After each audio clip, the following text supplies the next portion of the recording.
Movie के start में हमें सुजुकी फैमिली दिखाई जाती है। इस फैमिली में 4 मेंबर्स हैं। ये एक स्मॉल अपार्टमेंट में रहते हैं। बच्चों के फादर का नेम है सुजुकी। मूवी के स्टार्टिंग सीन में हम उसको देखते हैं कि वो टेलीविजन देख रहा है, जबकि उसका बेटा और बेटी फोन यूज कर रहे हैं। हम देखते हैं ये पूरी फैमिली टेक्नोलॉजी पर डिपेंडेंट है। ये लोग एक दूसरे के साथ टाइम स्पेंड नहीं करते, बल्कि हर वक्त अपने लैपटॉप्स, मोबाइल फोन, टेलीविजन में घुसे रहते हैं। एक दिन जब सुबह सुजुकी उठता है तो वो देखता है उसके अलार्म क्लॉक नहीं चल रही और उसकी वजह से वो ऑफिस से लेट हो चुका है। वो बाहर आकर अपनी वाइफ से पूछता है। वो कहता है कि ये क्या हो रहा है, कोई भी क्लॉक नहीं चल रही। इसकी वाइफ इसको बताती है जो भी चीज इलेक्ट्रिसिटी से चलती है वो नहीं चल रही। इसका कहना है कि शायद कोई पावर आउटेज हो गया है। इसकी बेटी यूं ही उठती है तो वो देखती है कि टीवी और एसी भी नहीं चल रहा। सुजुकी इलेक्ट्रिसिटी कंपनी को कंप्लेन करने के लिए कॉल करता है। तभी इसको पता चलता है कि इसका तो फोन भी नहीं चल रहा।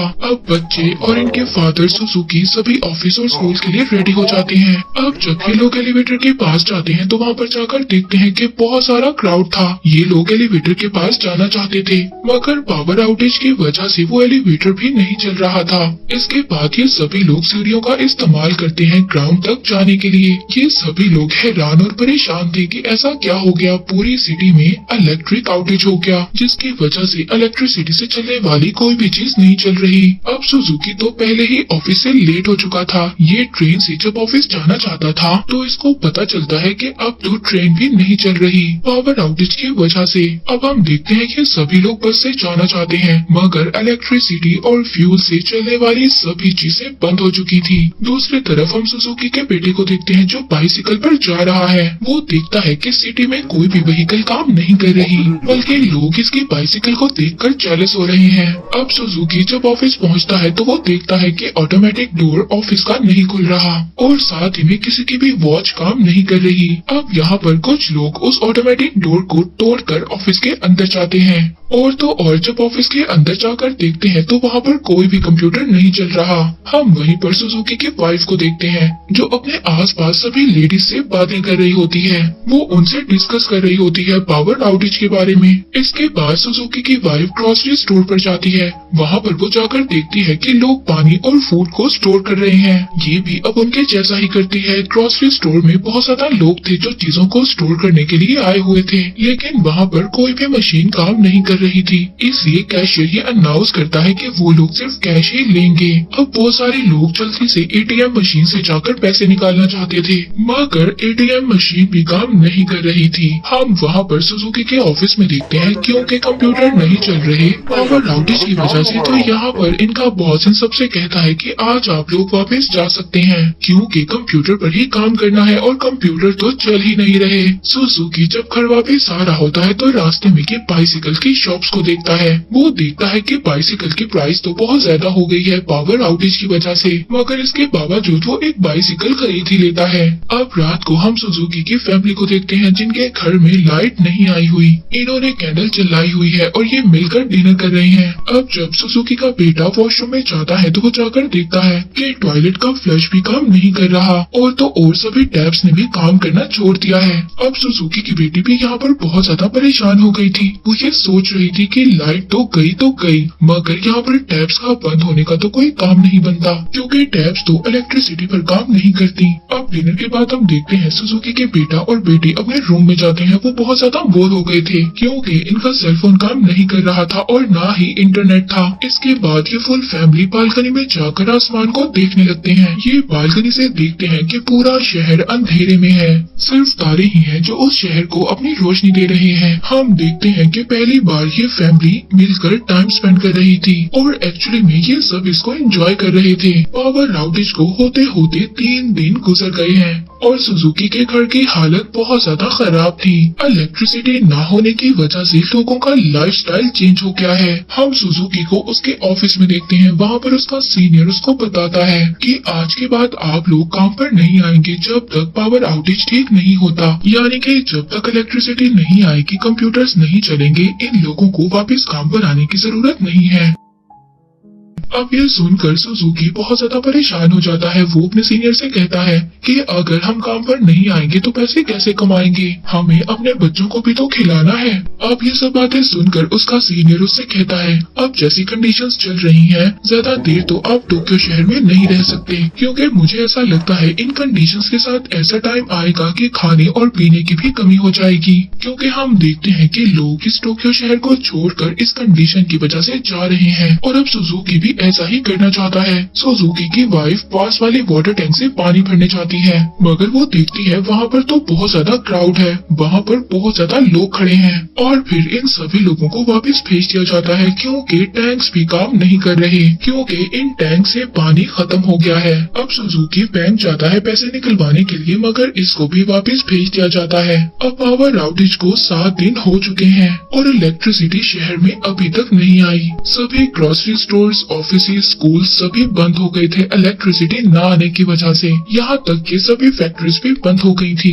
और सभी लोग कंट्री साइड की तरफ मूव कर रहे थे। अब सुजुकी की फैमिली भी ये डिसाइड करती है कि हम लोग भी कंट्री साइड की तरफ जाएंगे। ये अपने बैग्स में अपने खाने की चीजें और जरूरत की चीजें सभी पैक्स कर लेते हैं और अभी सभी लोग बाइसिकल के साथ मूव कर रहे होते हैं। ये लोग अपने साथ पानी भी रखना चाहते थे, मगर पानी की कीमत बहुत ज्यादा थी, मगर फिर भी ये लोग किसी तरह से मैनेज कर लो प्राइस पर पानी की बोतल्स ले लेते हैं। अब ये एक जगह पर रुकते हैं, रेस्ट करते हैं और खाते हैं और इसके बाद दोबारा से अपने सफर पर चलने लगते हैं। अब आखिरकार ये लोग एयरपोर्ट पहुंचते हैं, जहां पर से इन्होंने फ्लाइट लेनी थी अपने गांव की तरफ। इनको बताया गया था कि एयरपोर्ट से अभी भी फ्लाइट्स जा रही हैं, इसीलिए ये लोग एयरपोर्ट पर पहुंचे थे, मगर एयरपोर्ट पर भी लोगों का बहुत ज्यादा क्राउड था। ये लोग आगे जाकर पता करते हैं, तब इन्हें पता चलता है कि फ्लाइट्स भी कैंसिल हो गई हैं और जब तक पावर वापस नहीं आती फ्लाइट्स भी नहीं चलेंगी। इन्हें कुछ भी समझ नहीं आ रही थी। हम देखते हैं कि ये एक होटल में एक रात गुजारते हैं। होटल का ऑनर इनकी कंडीशन देखते हुए इनसे ज्यादा चार्जेस लेता है। अब डिनर करते हुए ये लोग डिसाइड करते हैं कि फ्लाइट्स तो जा नहीं रही, इसीलिए इन्हें अपने गांव बाइसिकल पर ही जाना होगा। अगले दिन ये एक बुक स्टोर से एक मैप लेते हैं अपने गांव की लोकेशन देखने के लिए। ये लोग अपनी जरूरत की चीजें लेते हैं और अपने सफर पर निकल जाते हैं। कुछ देर बाद साइकिल चलाते चलाते आखिरकार ये एक हाईवे पर पहुंच जाते हैं, जहां पर और भी सारे लोग थे जो दूसरी कंट्रीज की तरफ मूव कर रहे थे। अब रात गुजारने के लिए ये एक कैंप में रुकते हैं। वहाँ पर इनके दूसरे ट्रैवलर फेलोज भी थे, पर तभी एक आदमी इनसे पानी मांगता है। ये उसको पानी नहीं देते, ये कहकर कि ये इनकी लास्ट वाटर बॉटल है। ये लोग रात गुजारते हैं और फिर अगले दिन अपने सफर को स्टार्ट करते हैं और एक डार्क टनल के अंदर से गुजरते हैं। टनल में बहुत ज्यादा अंधेरा था और वहाँ पर लुटेरे भी थे। तभी हम देखते हैं कि एक लेडी इनकी हेल्प करती है। ऐसे ही दिन गुजरते जाते हैं और अब 16वां दिन है पावर आउटेज को, यानी कि 16 डे। अब फैमिली दरिया के किनारे बैठी होती है और यहाँ पर इनकी लास्ट वाटर बॉटल भी खत्म हो जाती है। अब सुजुकी डायरेक्टली दरिया से पानी पीता है, क्योंकि इनके पास कोई और रास्ता नहीं था। अब ये लोग दोबारा से अपना सफर स्टार्ट करते हैं, तभी रास्ते में तूफानी बारिश आ जाती है। ये सब लोग अपनी सारी चीजें छोड़कर एक महफूज जगह पर पनाह लेते हैं। तूफान के बाद ये लोग अपनी चीजों के पास वापस जाते हैं। अब यहाँ पर ये लोग देखते हैं कि सुजुकी के बेटे की बाइसिकल का टायर खराब हो गया है, साथ ही में इनका खाना भी गिर गया है और इनके कपड़े भी खराब हो गए हैं। अब टाउन में बच्चे खाना ढूंढने के लिए जाते हैं, जबकि इनके पेरेंट्स एक जगह पर आराम करने के लिए रुकते हैं। आखिरकार बच्चों को एक ग्रोसरी स्टोर मिलता है। यहाँ पर लड़का तो अपना बाइसिकल टायर ढूंढ रहा होता है, अब जो कि उसे वहाँ से नहीं मिलता और लड़की खाने की चीजें देख रही होती है, जो कि इनके आने से पहले ही लोग उठा चुके थे। तभी इनको वहाँ पर बैटरी वाटर की बोतल मिलती है, जो कि एक डिस्ट्रिक्ट वाटर था और ये लोग उसको पी सकते थे। लड़की को कैट फूड मिलता है और वो ये सोचती है कि वो इसको ही खा लेगी। अब वो अपने पेरेंट्स के सामने जाती है और जाकर ये खाना खा रही होती है, जो इसको बिल्कुल भी पसंद नहीं आता।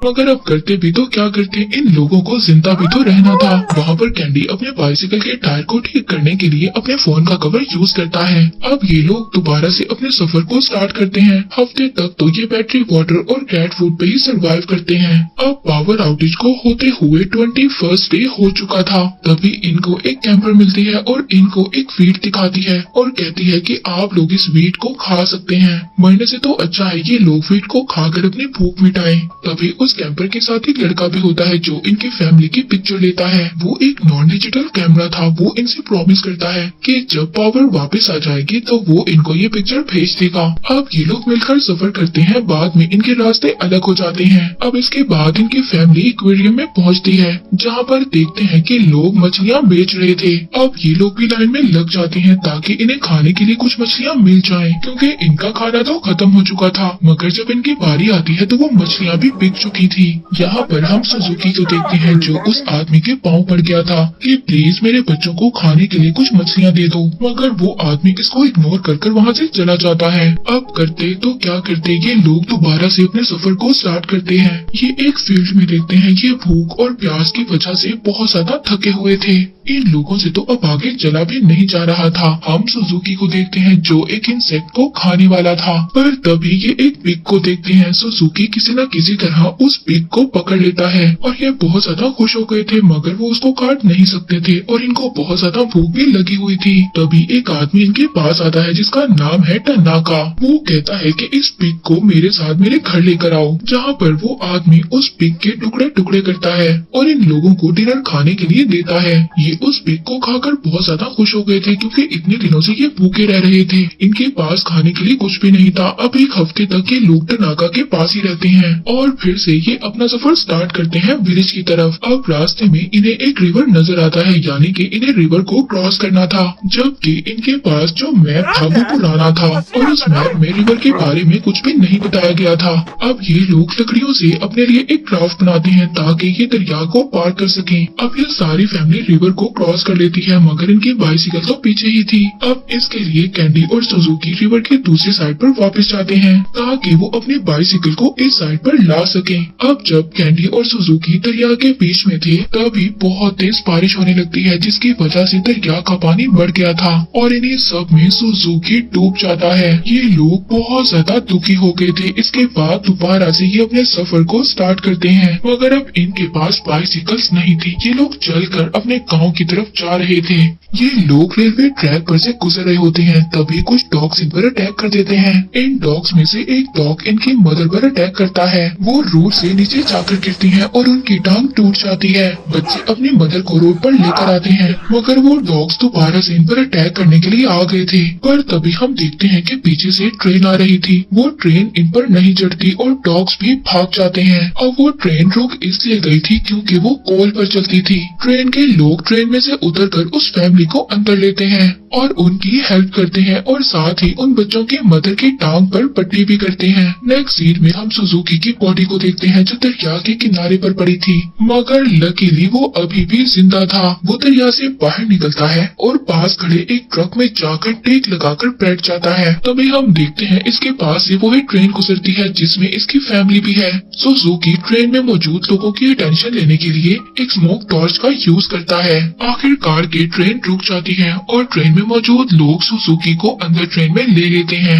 और हम सुजुकी की फैमिली को देखते हैं जो दोबारा से रीयूनाइट हो गए हैं और बहुत ज्यादा खुश हैं। ये ट्रेन इन लोगों को इनकी मंजिल तक लेकर जाती है और ये लोग बहुत सालों के बाद अपने नाना को देखते हैं और उन्हीं के साथ उनके गांव में रहना स्टार्ट कर देते हैं। नेक्स्ट सीन में हम पावर आउटेज को देखते हैं जिसे होते हुए 2 साल और 126 डेज हो चुके हैं। सुजुकी की फैमिली एक खूबसूरत लाइफ गुजार रही है। इनका गांव बहुत ज्यादा प्यारा है। ये लोग अपने लिए खुद ही मछलियाँ पकड़ते हैं और अपने कपड़े बुनते हैं। पर तभी हम एक दिन देखते हैं सुजुकी उठता है और हम देखते हैं कि उसका अलार्म क्लॉक बज रहा है। तभी पूरा गांव बाहर आ जाता है। हम देखते हैं जो इलेक्ट्रिसिटी चली गई थी वो वापस आ जाती है। बल्ब्स काम करना स्टार्ट कर रहे थे और फोन भी रिंग कर रहे थे। सभी लोग बहुत ज्यादा हैरान हो गए थे कि इलेक्ट्रिसिटी गई क्यों और इलेक्ट्रिसिटी आई क्यों। सुजुकी की फैमिली भी दोबारा से टोक्यो में शिफ्ट हो जाती है। कुछ साइंटिस्ट का ये कहना था कि इलेक्ट्रिसिटी का ये ब्रेक डाउन सूरज की लहरों की वजह से था